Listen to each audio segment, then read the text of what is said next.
pagi anak-anak semua. Hari ini kita akan membahas materi tema 1, yaitu selamatkan makhluk hidup. Subtema 1, tumbuhan sahabatku. Tepatnya nanti kita akan bahas dari pembelajaran 1 sampai 3.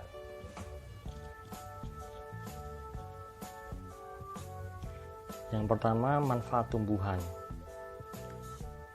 Pak Bayu rasa banyak tumbuhan yang dapat kita temui di sekitar kita. Tumbuhan-tumbuhan itu mempunyai banyak manfaat. Misalnya sebagai sumber makanan. Ada beras, jagung, singkong, dan masih banyak yang lainnya. Kemudian sebagai penghasil oksigen yang kita gunakan untuk bernafas. Kemudian sebagai bahan obat, misalnya apa? Misalnya daun jambu biji yang bisa digunakan untuk mengobati diare, dan masih banyak yang lain lagi. Kemudian untuk bahan bangunan, banyak tumbuhan yang batangnya bisa digunakan sebagai bahan bangunan, misalnya untuk atap, rangka atap misalnya.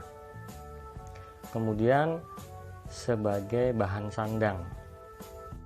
Bahan sandang maksudnya bisa digunakan untuk bahan dasar pembuat pakaian. Misalnya apa? Misalnya kapas atau juga serat kelapa. Sebelum kita lanjut, kalian juga bisa sambil membuka buku tema kalian, buku tema 1 yang dimulai dari halaman 3. Oke, kita lanjut. Sekarang kita bahas tentang perkembangbiakan pada tumbuhan.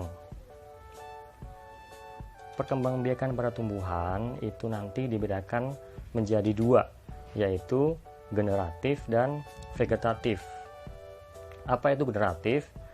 Generatif juga disebut dengan perkembangbiakan secara kawin yang terjadi melalui proses penyerbukan atau bisa disebut polinasi, yaitu jatuhnya benang sari ke kepala putik. Cara yang kedua yaitu vegetatif, disebut juga tidak kawin. Berarti vegetatif tanpa melalui proses penyerbukan.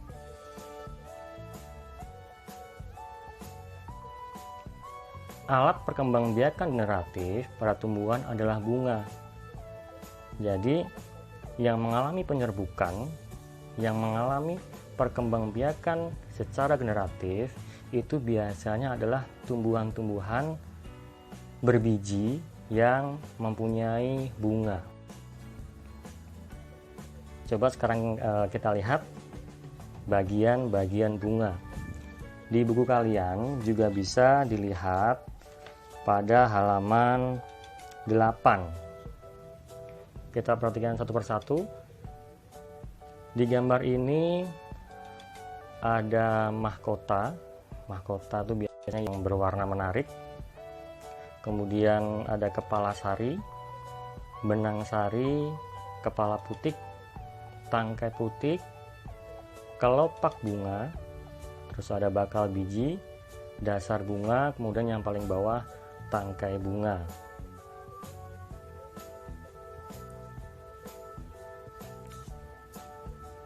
Setelah mempelajari tentang tumbuhan, tentang cara perkembangbiakannya, bagian-bagian bunga, kemudian ada sebuah teks cerita tentang tanaman jagung. Lalu siswa diminta menentukan gagasan pokoknya. Apa itu gagasan pokok? Gagasan pokok adalah inti permasalahan yang dibahas dalam suatu teks atau cerita. Jadi inti yang mendasari suatu cerita. Gagasan pokok sering disebut juga sebagai ide pokok atau gagasan utama. Coba kita latihan untuk menentukan gagasan pokok. Nanti gagasan pokok itu bisa ditemukan di awal paragraf, di tengah, di akhir, ataupun juga bisa merupakan kesimpulan dari sebuah teks atau cerita. Di sini ada sebuah paragraf. Coba kita baca ya. Jagung merupakan salah satu tanaman yang dijadikan bahan makanan pokok di berbagai negara. Salah satunya Indonesia. Di Indonesia, penduduk Pulau Madura menjadikan jagung sebagai makanan pokoknya. Jagung merupakan salah satu tanaman penghasil karbohidrat yang diperlukan tubuh. Kita lihat apa gagasan pokoknya.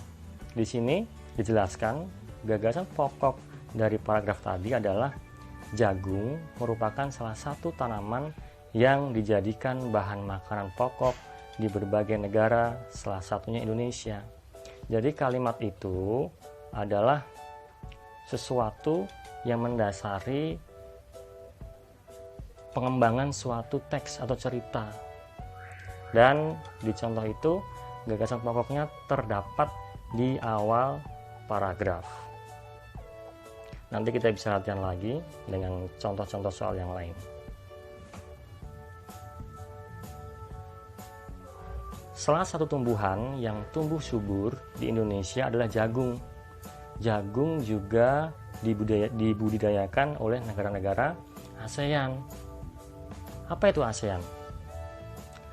ASEAN itu adalah organisasi yang anggotanya terdiri dari negara-negara di kawasan Asia Tenggara, termasuk Indonesia tentunya ya. Coba dilihat sekarang anggota-anggota ASEAN. Di buku kalian juga bisa dilihat pada halaman 12. Perhatikan di situ anggota-anggota dari organisasi ASEAN. Ada Myanmar, Thailand, Laos, Filipina, Vietnam, Singapura, Kamboja, Malaysia, Brunei Darussalam, dan Indonesia. Ada satu negara di Asia Tenggara yang sampai saat ini belum masuk sebagai anggota ASEAN, yaitu Timor Leste. Jadi sampai saat ini banyak anggota ASEAN, ada 10 negara. Lanjut, apa yang melatar belakangi berdirinya ASEAN? Kenapa ASEAN itu didirikan? Yang pertama, latar belakangnya adalah persamaan letak geografis. Bisa juga kalian simak di buku halaman 13. Persamaan letak geografis. Kemudian persamaan dasar kebudayaan, persamaan nasib, persamaan kepentingan. Nah, itu 4 latar belakang yang mendasari didirikannya ASEAN di Asia Tenggara. Kalau kalian lihat di bawah sebelah kanan, itu adalah lambang organisasi ASEAN.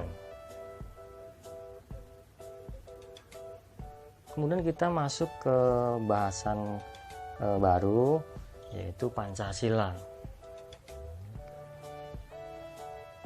Pak Bayu rasa kalian udah tidak asing ya dengan Pancasila, yaitu dasar negara kita yang terdiri dari 5 sila. Kita bahas sila pertama. Sila pertama bunyinya adalah ketuhanan yang Maha Esa. dilambangkan dengan bintang. Lambang sila pertama adalah bintang. Artinya apa? Ketuhanan Yang Maha Esa berarti masyarakat Indonesia adalah masyarakat yang beragama dan meyakini akan adanya Tuhan. Penerapan sila pertama bisa kalian baca di buku tematik halaman 19. Di situ ada 5 contoh ya. Coba kita baca. Yang pertama, percaya dan takwa terhadap Tuhan sesuai dengan agama dan kepercayaan masing-masing. Kemudian hormat menghormati dan bekerja sama antar pemeluk agama dan penganut kepercayaan yang berbeda-beda sehingga terbina kerukunan hidup. Yang ketiga, saling menghormati dan kebebasan menjalankan ibadah sesuai dengan agama dan kepercayaannya. Keempat, tidak memaksakan suatu agama dan kepercayaan kepada orang lain. Kelima, menjaga dan merawat tumbuhan dan hewan makhluk ciptaan Tuhan sebagai wujud rasa syukur atas karunia Tuhan. Jadi sila pertama itu menekankan kepada kepercayaan terhadap Tuhan Yang Maha Esa yang berhubungan dengan keyakinan, berhubungan dengan kepercayaan dengan Tuhan, itu merupakan pengamalan sila pertama Pancasila. Kemudian sila kedua yang bunyinya kemanusiaan yang adil dan beradab, dilambangkan dengan rantai emas. Artinya apa? Artinya masyarakat Indonesia menghormati martabat sesama manusia, saling menghargai dan bersikap sebagai manusia yang beradab. Jadi beradab, saling menghargai. Penerapannya itu bisa kalian baca, bisa kita temukan di buku cetak halaman 20. Kita baca lagi ya.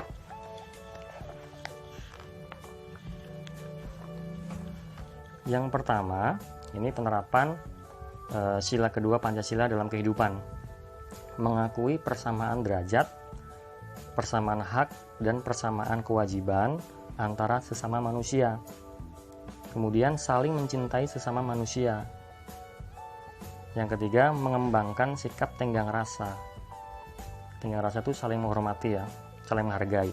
Yang keempat, mengakui adanya masyarakat yang bersifat majemuk dan saling menghargai adanya perbedaan tersebut. Majemuk itu banyak macam maksudnya, bukan hanya satu. Kemudian membantu orang lain dengan dasar rasa kasih sayang. Yang keenam, bersikap adil terhadap orang lain tanpa melihat perbedaan yang ada. Di halaman 20 itu ada tabel, itu bisa kalian coba kerjakan. Itu termasuk pengamalan Pancasila sila keberapa, ataukah bukan merupakan pengamalan sila Pancasila.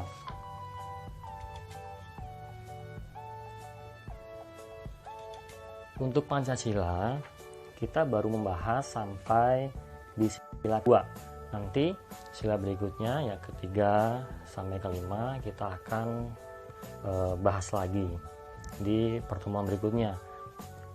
Sekarang kita lanjutkan. Kalau yang tadi di depan adalah perkembangbiakan generatif, yaitu secara kawin. Sekarang perkembangbiakan vegetatif pada tumbuhan. Tadi kan kita pernah bahas alat perkembangbiakan pada tumbuhan itu adalah bunga. Kalau perkembangbiakan vegetatif itu umumnya terjadi pada tumbuhan yang tidak memiliki bunga.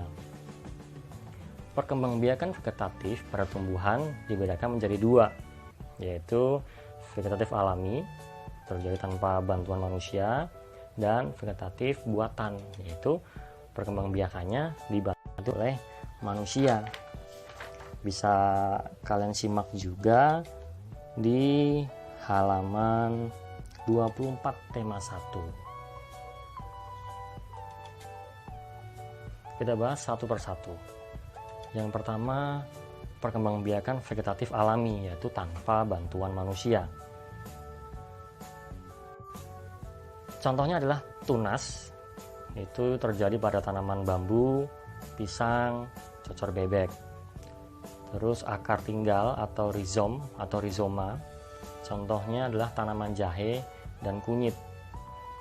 Kemudian umbi batang, contohnya tanaman kentang. Umbi lapis, contohnya tanaman bawang. Geragi, contohnya tanaman stroberi. Spora, contohnya tumbuhan paku. Untuk penjelasan lebih lengkapnya, kita bisa lihat, kita bisa pahami dan dibaca di buku tema halaman 26 ya. Sekarang vegetatif buatan, berarti vegetatif yang dibantu oleh manusia. Yang pertama menyangkok, merunduk, menyetek, menempel, dan mengenteng.